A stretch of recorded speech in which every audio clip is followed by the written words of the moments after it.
Praise the Lord. പ്രിയമുള്ള ദൈവമക്കളെ, living word today എന്ന എൻ്റെ യൂട്യൂബ് ചാനലിലേക്ക് നിങ്ങളെ സ്വാഗതം ചെയ്യുന്നു. കഴിഞ്ഞ ദിവസം നമ്മൾ ഷെയർ ചെയ്തത് മാനസാന്തരത്തെ പറ്റിയാണ്. ഇന്ന് നമ്മൾ നിങ്ങളുമായി ഷെയർ ചെയ്യാൻ പോകുന്നത് വിശ്വാസത്തെ പറ്റിയാണ്. വിശ്വാസം എന്താണ്? വിശ്വാസം, വാട്ട് ഈസ് ബിലീഫ്? എന്താണ് വിശ്വാസം? എങ്ങനെയുള്ളതായിരിക്കണം വിശ്വാസം?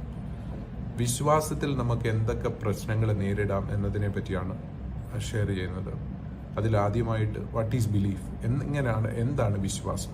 വിശ്വാസം എന്ന് പറയുന്നത് നമ്മുടെ ഒരു പ്രധാനമായി നമുക്ക് പറഞ്ഞ വിശ്വാസം എന്നത് ഒരു ആശയമായിട്ട് നമുക്കൊരിക്കലും പറയാൻ പറ്റത്തില്ല. വിശ്വാസം എന്ന് പറയുന്നത് ഒരു ജീവിത ശൈലിയാണ്. വിശ്വാസം ഇല്ലാതെ നമുക്ക് ഈ ലോകത്തിൽ ജീവിക്കുവാൻ പറ്റത്തില്ല. എബ്രായർ 11:1 പറയുന്നത് പോലെ വിശ്വാസം എന്നതോ ആശിക്കുന്നതിന്റെ ഉറപ്പും കാണാത്ത കാര്യങ്ങളുടെ നിശ്ചയവുമാകുന്നു. അപ്പം വിശ്വാസി ആയിരിക്കുക എന്ന് പറയുന്നത് ഒരുപാട് ചലഞ്ചിങ് ആയിട്ടുള്ള കാര്യം കൂടാണ്. നമുക്ക് റിയൽ വേൾഡിലേക്ക്, നമുക്ക് ബിബ്ലിക്കലായിട്ട് തന്നെ ഒരു എക്സാമ്പിളിലേക്ക് പോകാം. പ്രധാനമായിട്ട് നമുക്ക് മോശയെ പറ്റി ഒന്ന് ചിന്തിക്കാം. മോശയെ പറ്റി നമ്മളൊക്കെ എല്ലാം അറിയാം. പുറപ്പാട് പുസ്തകം മൊത്തം മോശയുടെ ജീവചരിത്രത്തെ, മോശ എവിടെ നിന്ന് തുടങ്ങുന്നു, എങ്ങനെയാണ് ഇസ്രായേൽ ജനതയെ നയിക്കുന്നതിനെ പറ്റിയൊക്കെ വ്യക്തമായിട്ട് അറിയാം.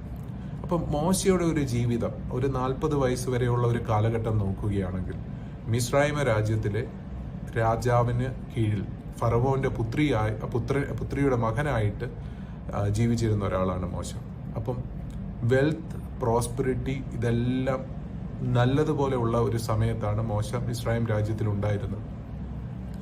നമ്മൾ ചരിത്രകാരന്മാർ മുഖേനയൊക്കെ പരിശോധിക്കുകയാണെങ്കിൽ ഇസ്രായേൽ രാജ്യം മോശയുടെ കാലഘട്ടത്തിൽ ഏറ്റവും ഫലപുഷ്ടമായ സമയമായിരുന്നു. അതായത് അവർ ഏറ്റവും കൂടുതൽ പ്രോസ്പെരിറ്റി അനുഭവിച്ചുകൊണ്ടിരുന്ന സമയമാണ്. അപ്പം മോശയെ സംബന്ധിച്ച് രാജകൊട്ടാരത്തിൽ താമസിക്കുമ്പോൾ പ്രോസ്പെരിറ്റി അല്ലെങ്കിൽ വെൽത്ത് വൈസ് അല്ലെങ്കിൽ ഈ ലോകത്തിൻ്റെതായ സുഖങ്ങൾക്കൊരു പ്രശ്നവും കാണത്തില്ല. മോശ ഈസ് ഫുള്ളി ഹാപ്പി. നമ്മളെ ചില ആൾക്കാർ പറയുന്നത് പോലെ മോശയെ സംബന്ധിച്ച് നോക്കുമ്പോൾ ഒരു കുറവുകളും ഇല്ല. കുറവുകൾ ഉള്ളപ്പോഴാണല്ലോ നമ്മൾ വിശ്വാസിയായി തീരുന്നത്. ഇന്നത്തെ ലോകത്തെ അടിസ്ഥാനപ്പെടുത്തിയാണ് ഞാൻ പറയുന്നത്. അപ്പം മോശ എപ്പോഴും ആ കുറവുകളൊന്നും ഇല്ലാതിരുന്ന മനുഷ്യൻ പെട്ടെന്ന് ദൈവത്തിങ്കിലേക്ക് തിരികെയാണ്. മോശയ്ക്കിടെ വഴിയിൽ 2 പാതകളുണ്ടായിരുന്നു. ഒന്ന്, മിസ്രൈം രാജ്യത്തിൽ തന്നെ നിന്നായിരുന്നെങ്കിൽ ചിലപ്പോൾ രാജാവിന് കീഴെ ഒരു 2ാമത്തെ പദവിയിലെങ്കിലും എത്താൻ പറ്റുന്ന ഒരാളായിട്ട് മാറാമായിരുന്നു. അല്ല, പിന്നെ 2ാമത്തെ വഴി എന്ന് പറയുന്നത് സ്വന്തം ജനതയായ ഇസ്രായേൽ ജനതയോട് കൂടെ ചേർന്ന് നിൽക്കുക. അവിടുത്തെ പക്ഷേ അതിനകത്തുള്ള ചാലഞ്ചിങ്, കഷ്ടതകൾ, പ്രയാസങ്ങളൊക്കെ ഉണ്ടായിരുന്നു. അപ്പം മോശ തിരഞ്ഞെടുത്തത് 2ാമത്തെ വഴിയാണ്. ഇസ്രായേൽ ജനതയോട് ചേർന്ന് നിൽക്കുക, ദൈവത്തിനോട് ചേർന്ന് നിൽക്കുക എന്നുള്ളതാണ്. അപ്പൊ അതൊരു നമ്മളെ സംബന്ധിച്ച് ഒരു ഇൻസ്പയറിംഗ് സ്റ്റോറിയാണ്. അതായത് പ്രശ്നങ്ങളില്ല, പ്രതികൂലങ്ങളില്ല, എല്ലാം അനുകൂല സാഹചര്യത്തിൽ ഒരാൾ ദൈവത്തിനോട് ചേർന്ന് നിൽക്കാൻ തിരഞ്ഞെടുക്കുന്നു. ശരിക്കും പറഞ്ഞാൽ അതല്ലേ യഥാർത്ഥ വിശ്വാസം. നമ്മളൊക്കെ എന്താണ് നമ്മുടെ ജീവിതത്തിൽ? പേഴ്സണലി ഞാനിപ്പോൾ എൻ്റെ ജീവിതത്തെ പറ്റി പറയുകയാണെങ്കിൽ പ്രശ്നങ്ങൾ, പ്രയാസങ്ങളൊക്കെ വന്നപ്പോഴാണ് ഞാൻ കൂടുതൽ ദൈവത്തെ അറിയാൻ ശ്രമിച്ചത്. അതിനു മുമ്പ് ദൈവവുമായിട്ട് സംസർഗമുണ്ടെങ്കിലും എല്ലാവരുടെയും പോലെ കൂട്ടത്തിൽ ആണെന്നുള്ള ലെവലിലായിരുന്നു പോയിക്കൊണ്ടിരുന്നത്. ബട്ട് നമുക്ക് മോശയുടെ ലൈഫ് സ്റ്റോറി കേൾക്കുമ്പോൾ നമുക്ക് തോന്നുന്നത് ആ പ്രോസ്പെരിറ്റിയുടെ നടുവിൽ, കവിഞ്ഞൊഴുകുന്ന സമയത്ത് അതൊന്നും വേണ്ടെന്ന് വെച്ച് ഏറ്റവും ഇടുങ്ങിയ ഒരു പാത തിരഞ്ഞെടുക്കുന്നു. അപ്പോൾ വിശ്വാസത്തിന്റെ പാത എന്ന് പറയുന്നത് എപ്പോഴും പ്രോസ്പെരിറ്റി ഉള്ളൊരു പാതയായിരിക്കും. കഷ്ടതകൾ, പ്രയാസങ്ങളൊക്കെ നിറഞ്ഞതായിരിക്കും. അതുപോലെയാണ് മോശ. നമ്മളൊന്ന് എബ്രായർ ലേഖനം 11-ാം അധ്യായം 24 മുതൽ 27 വരെയുള്ള വാക്യത്തിൽ ഇങ്ങനെ പറയുന്നുണ്ട്: വിശ്വാസത്താൽ മോശ താൻ വളർന്നപ്പോൾ പാപത്തിന്റെ തൽക്കാല ഭോഗത്തെക്കാളും ദൈവജനത്തോടു കൂടെ കഷ്ടമനുഭവിക്കുന്നത് തിരഞ്ഞെടുത്തു. പ്രതിഫലം നോക്കിയതുകൊണ്ട് ഫറവോന്റെ പുത്രിയുടെ മകൻ എന്ന് വിളിക്കപ്പെടുന്നത് നിരസിക്കുകയും മിസ്രൈമിലെ നിക്ഷേപങ്ങളെക്കാൾ ക്രിസ്തുവിന്റെ നിന്ന വലിയ ധനമെന്ന് എണ്ണുകയും ചെയ്തു. വിശ്വാസത്താൽ അവൻ അദൃശ്യ ദൈവത്തെ കണ്ടതുപോലെ ഉറച്ചു നിൽക്കിയാൽ രാജാവിന്റെ കോപം ഭയപ്പെടാതെ മിസ്രൈം വിട്ടുപോകുന്നു. ഇതാണ് ശരിക്കും ഒരു ലൈഫ് ഇൻസ്പയറിംഗ് സ്റ്റോറി എന്ന് പറയുന്നത്. ഒരു ബിലീവർ, ഒരു വിശ്വാസി എങ്ങനെ ആയിരിക്കണം എന്ന് മോശയുടെ എക്സാമ്പിളിൽ കൂടെ നമുക്ക് പറയാം. നമ്മൾ പഴയ നിയമം വായിക്കുന്ന സമയത്ത് മോശയും പുതിയ നിയമം വായിക്കുന്ന സമയത്ത് പൗലോസിനെയാണ് ഈ വിശ്വാസത്തിന്റെ ഏറ്റവും പ്രധാനപ്പെട്ട 2 എക്സാമ്പിൾസ് ആയിട്ട് നമുക്ക് എടുക്കാൻ പറ്റുന്നത്. അപ്പൊ മോശ തന്റെ പ്രോസ്പെരിറ്റിയുടെ നടുവിൽ ദൈവത്തെ അന്വേഷിച്ചു, ദൈവത്തോട് ചേർന്ന് നിൽക്കുന്നു. നമുക്ക് ബാക്കി എല്ലാ കഥകളും അറിയാം. ബട്ട് ഇതാണ് പോയിന്റ് എന്ന് പറയുന്നത്. നമുക്ക് പ്രശ്നങ്ങളോ പ്രതികൂലങ്ങളോ പ്രയാസങ്ങളോ വരുമ്പോഴല്ല ദൈവത്തോട് ചേർന്ന് നിൽക്കുന്നത്. അതിനു മുമ്പേ ആ പ്രോസ്പെരിറ്റിയുടെ നടുവിൽ നമുക്ക് ദൈവത്തോട് ചേർന്ന് നിൽക്കാൻ കഴിയും. അതുകൊണ്ട് ഇന്ന് എന്നെ കേൾക്കുന്ന, വചനം കേൾക്കുന്ന എല്ലാവരും നമ്മുടെ ലൈഫിലേക്കൊന്ന് നോക്കുക. നമുക്ക് പല പല പ്രശ്നങ്ങളുണ്ടായിരിക്കും, പ്രതികൂലങ്ങളുണ്ടാകാം.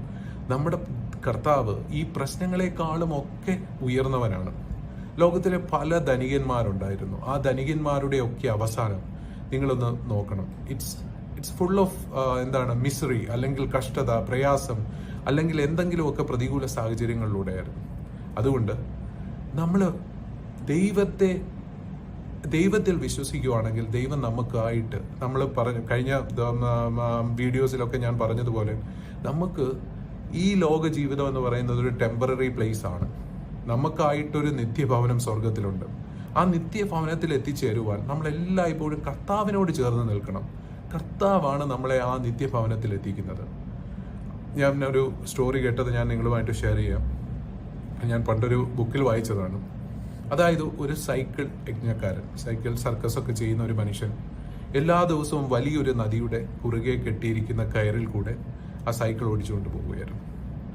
ആ സൈക്കിൾ ഓടിക്കുന്നത് കാണുവാൻ അനേക ആൾക്കാർ പല സ്ഥലത്ത് നിന്നും വരും. അത്ര അതിഭയങ്കരമായ വെള്ളച്ചാട്ടത്തിന്റെ നടുവിൽ കൂടെ ആ സൈക്കിൾ യജ്ഞക്കാരൻ ഇങ്ങനെ ആ സൈക്കിൾ അഭ്യാസം നടത്തിയിരുന്നത്. ഒരു കയറിന്റെ മുകളിൽ കൂടെ സൈക്കിൾ.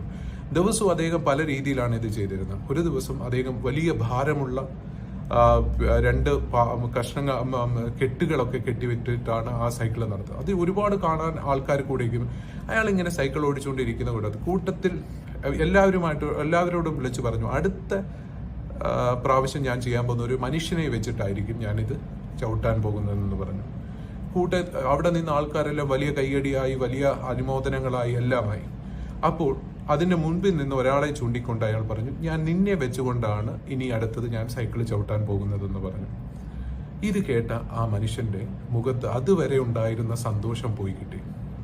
അവന്റെ മനസ്സിൽ ആകുലതകളായി, പ്രശ്നങ്ങളായി. ഇതിനെക്കുറിച്ച് ആലോചിക്കുമ്പോൾ അവന്റെ തല കറങ്ങും. അങ്ങനെയുള്ള പ്രശ്നം. ഇതാണ് നമ്മുടെ യഥാർത്ഥ വിശ്വാസം ടെസ്റ്റ് ചെയ്യുന്ന ഒരു ഘട്ടം എന്ന് പറയുന്നത്.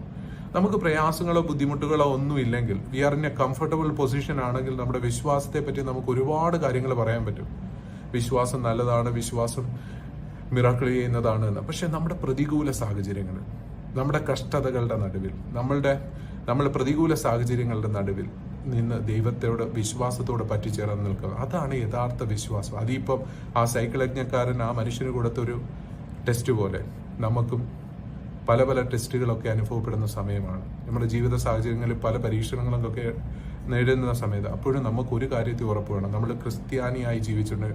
ഒരു ക്രിസ്ത്യാനി എന്ന് പറയുന്നത് ഒരു പരമ്പരാഗത അപ്പനും അമ്മയും ക്രിസ്ത്യാനി ആയതുകൊണ്ട് ക്രിസ്ത്യാനിയായി തീരുന്ന ആൾക്കാരെ പറ്റി അതല്ല ക്രിസ്ത്യാനിറ്റി എന്ന് പറയുന്നത്. കർത്താവായ യേശുവിനെ അറിഞ്ഞ് വിശ്വാസത്തോടെ കർത്താവിനോട് ചേർന്ന് നിൽക്കുന്നതാണ് ക്രിസ്ത്യാനിറ്റിയുടെ ഏറ്റവും വലിയ മൂല്യം. അതുകൊണ്ട് ഒരു വിശ്വാസി ആയിരിക്കുക എന്നത് ചലഞ്ചിങ് ആണ്. ബട്ട് കർത്താവ് ഒരു കാര്യം പറയുന്നുണ്ട്, ബൈബിളിൽ ശിഷ്യന്മാരോട് പറയുന്നത് എന്താണ്? നിങ്ങൾക്ക് കടുക് മണിയോളം വിശ്വാസമുണ്ടെങ്കിൽ അത് മതി എന്നാണ് പറയുന്നത്. അപ്പം കടുക് മണിക്കകത്ത് പിന്നെ സ്പേസ് ഇല്ല. അത്രയെങ്കിലും വിശ്വാസമുണ്ടെങ്കിൽ നമുക്ക് ഈ ലോകത്തിലെ ടെസ്റ്റുകളെയൊക്കെ നമുക്ക് നേരിടാൻ പറ്റും. അതുകൊണ്ട് എന്നെ കേൾക്കുന്ന പ്രിയമുള്ളവരെ, ഇന്ന് നമ്മുടെ ജീവിതത്തിൽ പല കഷ്ടതകളും പ്രയാസങ്ങളും ബുദ്ധിമുട്ടുകളും ഒക്കെ ഉണ്ട്. ബട്ട് അതിലുപരിയായി നമ്മൾ കർത്താവിനോട് വിശ്വാസത്തോടെ ചേർന്ന് നിൽക്കുന്ന നമുക്ക് പ്രോമിസ് ചെയ്യുന്ന ഒരു ലാൻഡ് ഉണ്ട്. ആ പ്രോമിസ് ചെയ്യുന്ന ലാൻഡ് ഇവിടെ അല്ല. നിങ്ങൾ ഇവിടെ കഷ്ടതകൾ പ്രയാസങ്ങളൊക്കെ അനുഭവിക്കുന്നുണ്ടെങ്കിലും നമുക്ക് ആ പ്രോമിസിലേക്ക് നീങ്ങാം. ഒരിക്കലും വറ്റാത്ത ഉറവയായ ഒരു ജീവനദി അവിടെ ഉണ്ട്. ആ ജീവനദി നമ്മുടെ ക്രിസ്തുവാണ്. ആ ക്രിസ്തുവിലേക്ക് നമുക്ക് ചെല്ലാം. അതുകൊണ്ട് വിശ്വാസത്തോടെ നമുക്ക് പ്രാർത്ഥിക്കാം. ഇന്ന് എൻ്റെ വചനങ്ങളെ കേൾക്കുന്ന എല്ലാവരും ഒരു മിനിറ്റ് നമുക്ക് എല്ലാവർക്കും നമ്മുടെ വിശ്വാസത്തെ പറ്റി പ്രാർത്ഥിക്കാം. വിശ്വാസം വർദ്ധിപ്പിക്കുവാൻ പ്രാർത്ഥിക്കാം. കർത്താവേ, ഹല്ലേലൂയ. കർത്താവേ, സ്തോത്രം. ഇന്ന് തന്ന ഈ നല്ല സമയത്തിനായി ദൈവത്തെ സ്തുതിക്കുന്നു. കർത്താവ് തന്ന ഇന്നത്തെ വചനത്തെ, കർത്താവെ, മോശയെ പോലെ, കർത്താവെ, പ്രോസ്പെരിറ്റിയുടെ നടുവിലും കർത്താവിനെ നോക്കി, കർത്താവിനെ കഷ്ടതയുടെ ആ പാത തിരഞ്ഞെടുത്ത മോശയെ പോലെ, കർത്താവെ, ഞങ്ങൾ പല കഷ്ടങ്ങളിലും പ്രയാസങ്ങളിലും ഒക്കെ ആണെങ്കിലും എൻ്റെ ദൈവത്തോടുള്ള വിശ്വാസം വിട്ടുപോകുവാൻ ഇടവരുത്തരുത്. കർത്താവെ, അങ്ങയോട് ചേർന്ന് നിൽപ്പാൻ, കർത്താവെ, പരീക്ഷണങ്ങൾ വരുമ്പോൾ മാത്രമല്ല ജീവിതത്തിൻ്റെ എല്ലാ മേഖലകളിലും എൻ്റെ കർത്താവിനോട് ചേർന്ന് നിൽപ്പാൻ ഞങ്ങളെ ബലപ്പെടുത്തണം.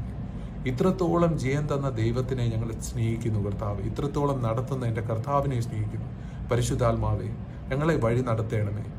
ഞങ്ങൾ ഇടത്തോട്ടോ വലത്തോട്ടോ തിരിയുമ്പോൾ വഴി ഇതാകുന്നു എന്ന് പറഞ്ഞ് ഞങ്ങളെ നടത്തുന്ന അങ്ങയുടെ കരങ്ങൾ, ആ പൊന്നുകരങ്ങൾ ഞങ്ങളോട് കൂടെ ചേർന്ന് നിർത്തണമേ കർത്താവെ. ഇന്ന് എന്നെ കേൾക്കുന്ന എല്ലാവരെയും ബ്ലസ് ചെയ്ത് പ്രാർത്ഥിക്കുന്നു കർത്താവെ. ഞങ്ങളുടെ വിശ്വാസം വർദ്ധിപ്പിക്കണമേ കർത്താവെ. ഓരോ ദിവസവും വിശ്വാസത്തോടെ ഈ ലോക ജീവിതം നയിക്കുവാൻ ഞങ്ങളെ ഇടയാക്കണമേ കർത്താവിൻ്റെ കൃപയാൽ, കരുണയാൽ ഞങ്ങളെ വഴി നടത്തണേ. ഇത്രത്തോളം ഞങ്ങൾക്ക് ജയം തന്ന ദൈവത്തെ ഓർത്ത് സ്തുതിക്കുന്നു. എല്ലാവരെയും ബ്ലസ് ചെയ്ത് പ്രാർത്ഥിക്കുന്നു യേശുവിൻ്റെ നാമത്തിൽ തന്നെ. ആമേൻ.